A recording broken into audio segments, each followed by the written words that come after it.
ऊंट और गीदड़ की कहानी। बहुत पुरानी बात है। एक जंगल में दो पक्के दोस्त रहते थे। एक था गीदड़ और दूसरा था ऊंट। गीदड़ काफी चालाक था और ऊंट सीधा सा। ये दोनों दोस्त घंटों नदी के पास बैठकर अपना सुख दुख बांटते थे। दिन गुजरते गए और उनकी दोस्ती गहरी होती गई।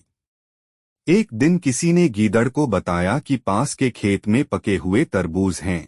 यह सुनते ही गीदड़ का मन ललचा गया। लेकिन वो खेत नदी पार था। अब नदी को पार करके खेत तक पहुंचना उसके लिए मुश्किल था। इसलिए वो नदी पार करने की तरकीब सोचने लगा। सोचते सोचते वो ऊंट के पास चला गया। ऊंट ने दिन के समय गीदड़ को देखकर पूछा, मित्र, तुम यहाँ कैसे? हम तो शाम को नदी किनारे मिलने वाले थे।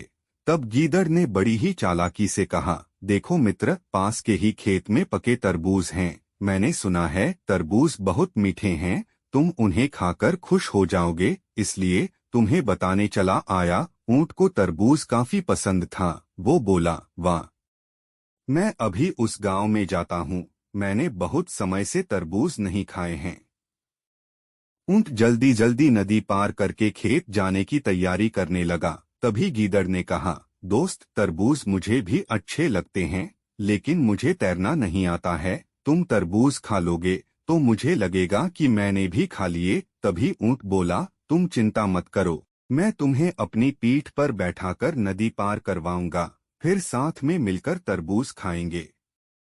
ऊंट ने जैसा कहा था वैसा ही किया।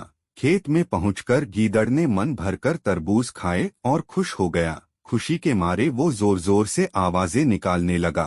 तभी ऊंट ने कहा, तुम शोर मत मचाओ।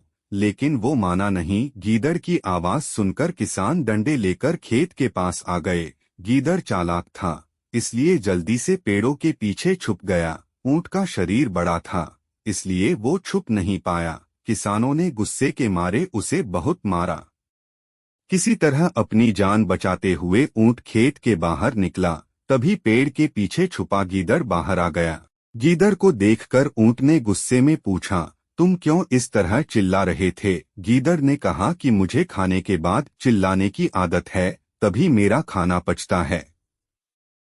इस जवाब को सुनकर ऊंट को और गुस्सा आ गया। फिर भी वो चुपचाप नदी की ओर बढ़ने लगा। नदी के पास पहुंचकर उसने अपनी पीठ पर गीदड़ को बैठा लिया। इधर ऊंट को मार पड़ने से मन ही मन गीदड़ खुश हो रहा था। उधर नदी के बीच में पहुंचकर ऊंट ने नदी में डुबकी लगानी शुरू कर दी। गीदड़ डर गया और बोलने लगा, यह क्या कर रहे हो? गुस्से में ऊंट ने कहा, मुझे कुछ खाने के बाद उसे हजम करने के लिए नदी में डुबकी मारनी पड़ती है। गीदड़ को समझ आ गया कि ऊंट उसके किए का बदला ले रहा है। बहुत मुश्किल से गीदड़ पानी से अपनी जान बचाकर नदी किनारे पहुंचा। उस दिन के बाद से गीदड़ ने कभी भी ऊंट को परेशान करने की हिम्मत नहीं की। कहानी से सीख। ऊंट और गीदड़ की कहानी से यह सीख मिलती है कि चालाकी नहीं करनी चाहिए। अपनी करनी खुद पर भारी पड़ जाती है। जो जैसा करता है उसे वैसा ही भरना होता है।